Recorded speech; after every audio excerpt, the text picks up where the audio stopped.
इस ट्यूटोरियल में हम बात करेंगे कॉम्प्लेक्स वैलिडेशंस के बारे में। पिछले ट्यूटोरियल में मैंने इस फॉर्म के लिए वैलिडेशंस को ऐड किया था।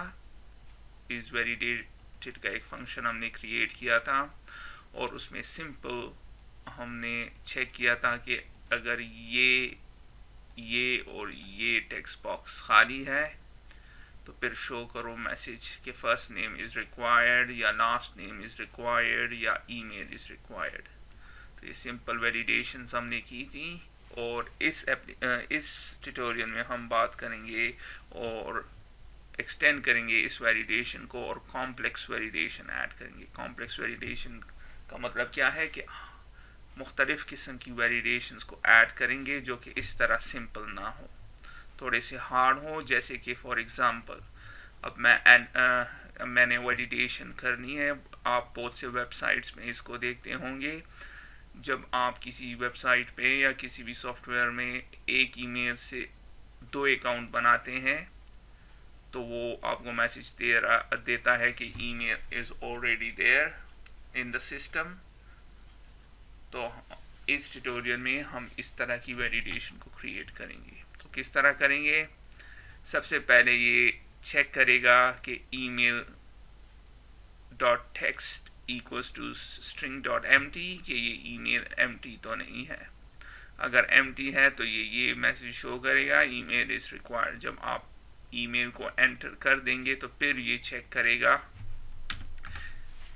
एल्स क्या करेगा, ये चेक करेगा कि ये ईमेल ऑलरेडी एग्जिस्ट करता है सिस्टम में या नहीं। तो हम क्या करेंगे, एक और फंक्शन क्रिएट करेंगे और उसका नाम होगा इज ईमेल ऑलरेडी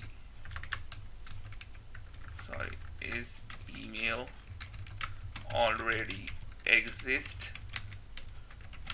देन अगर तो ईमेल ऑलरेडी एग्जिस्ट करता है तो फिर मैसेज शो करो email student with this email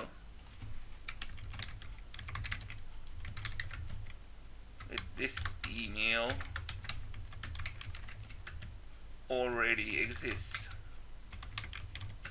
exists करता है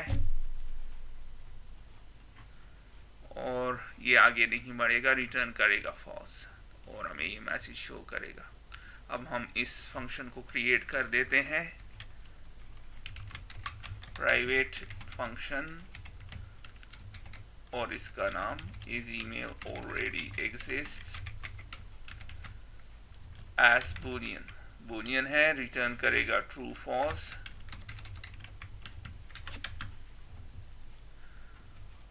और ये एक्चुअली चेक करेगा इस केस में डेटाबेस को। तो हमें चाहिए डेटाबेस को से कनेक्ट करने के लिए कनेक्शन स्ट्रिंग की। तो सबसे पहले डिक्लेयर करते हैं कनेक्शन स्ट्रिंग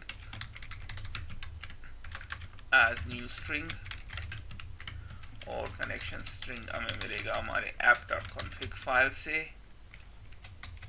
और कौन सा कनेक्शन स्ट्रिंग है? dbx.connection string हो गया। अब हमने SQL कनेक्शन ऑब्जेक्ट को डिक्लेयर करना है एज न्यू SQL कनेक्शन और कनेक्शन स्ट्रिंग क्या है जो कि हमने पिछले लाइन में डिक्लेयर की थी। हो गया। अब हमने कमांड ऑब्जेक्ट को डिक्लेयर करना है SQL कमांड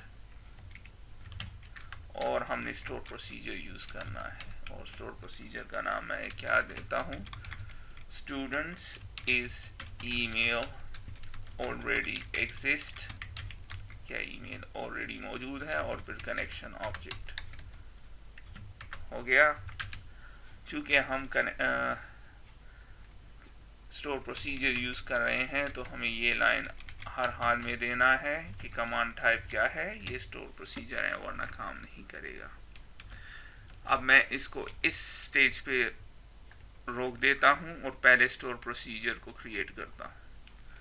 तो स्टोर प्रोसीजर को सेलेक्ट करें, न्यू क्वेरी, और फिर मैं लिखता हूं क्रिएट प्रोसीजर और इसको यहां से कॉपी कर लेते हैं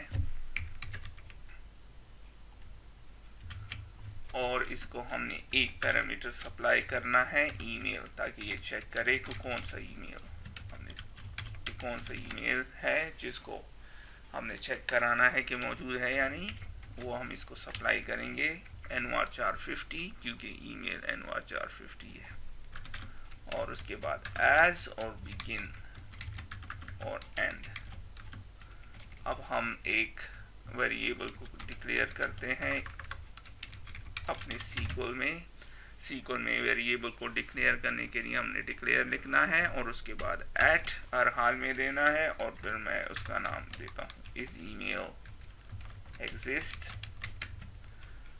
और ये क्या होगा, चूँकि सीक्वल में हमारे पास बूलियन नहीं है, उसका इक्वल क्या है टी सीक्वल में, बिट।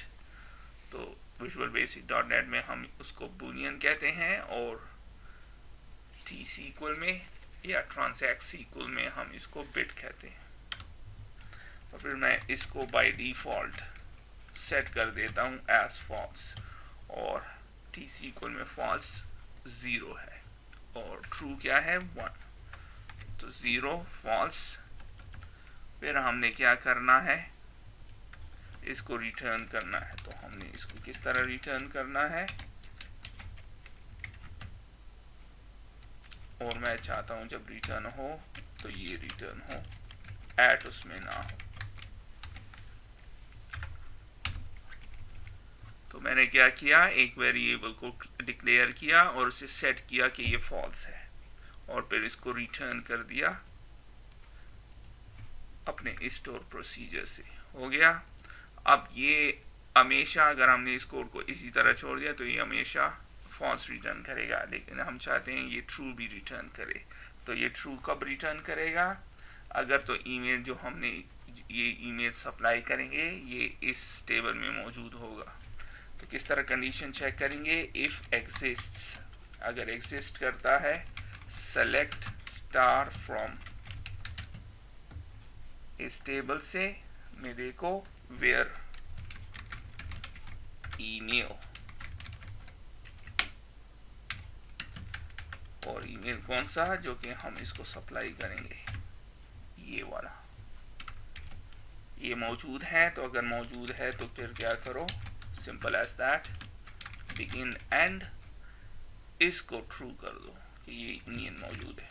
बाय डिफ़ॉल्ट ये ईमेल मौजूद नहीं है, इसका कोड का मतलब है, लेकिन जब कंडीशन सेटिस्फाई हो जाएगी तो इसका मतलब है कि ये ईमेल मौजूद है, और इसको 1 कर दो।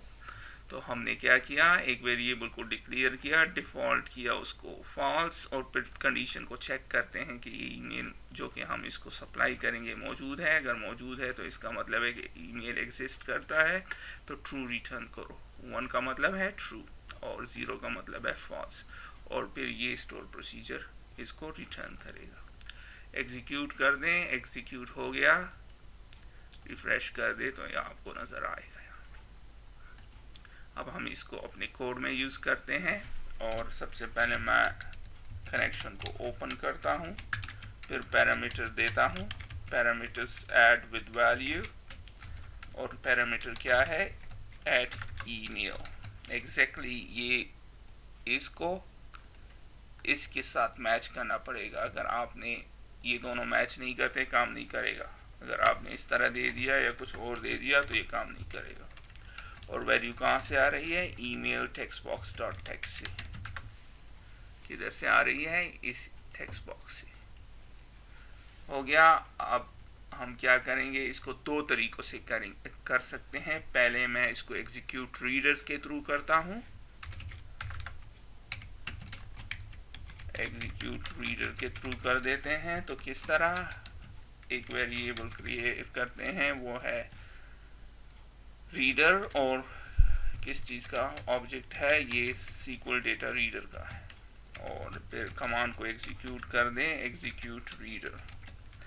और एग्जीक्यूट रीडर क्यों, क्योंकि हम यूज़ कर रहे हैं सेलेक्ट स्टेटमेंट। हो गया। उसके बाद आपने लिखना है हर हाल में रीडर डॉट रीड, कि रीडर को रीड करो। अगर आपने इसको ना लिखा तो ये काम नहीं करेगा, हर हाल में आपने लिखना है।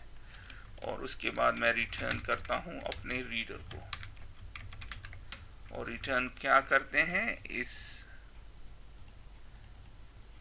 इस कॉलम को, तो रीडर में इस ईमेल इसको एग्जैक्टली इसी तरह लिखे वरना काम नहीं करेगा, इसलिए मैं इसको कॉपी करता हूँ। एग्जैक्टली इस तरह लिखना है वरना काम नहीं करेगा। तो मैंने क्या किया, अपने स्टोर प्रोसीजर को ईमेल सप्लाई किया और फिर मैंने वहाँ से रीड किया। रीड करने के बाद आपने हर हाल में रीडर डॉट रीड लिखना है और फिर ये वैल्यू जो आपके पास आएगी वो रिटर्न कर जाएगी। तो अगर ट्रू रिटर्न होता है तो ट्रू रिटर्न करेगा, अगर फॉल्स रिटर्न होता है तो फॉल्स रिटर्न करेगा। रन करते हैं और देखते हैं कि काम करता है या नहीं। न्यू स्टूडेंट, और मैं इसमें एक नया स्टूडेंट देता हूँ, विजय कुमार, और ईमेल में ये mark@gmail.com देता हूँ इसको, @gmail.com।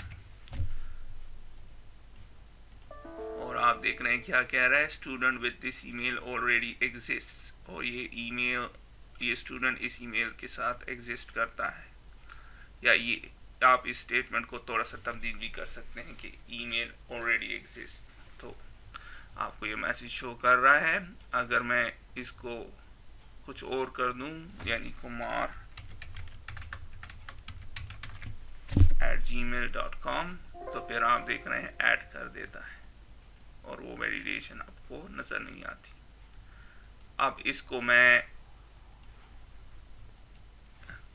मैं एग्जीक्यूट स्केलर से भी कर सकता हूँ, तो इसको कमेंट आउट कर देता हूँ मैं, और मैं अब इसको एग्जीक्यूट स्केलर के साथ करता हूँ।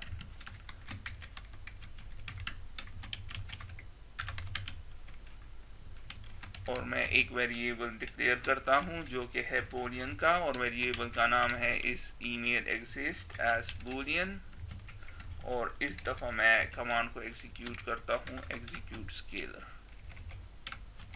पिछले में मैंने एग्जीक्यूट रीडर किया था, इस केस में एग्जीक्यूट स्केलर, और फिर मैं रिटर्न करता हूँ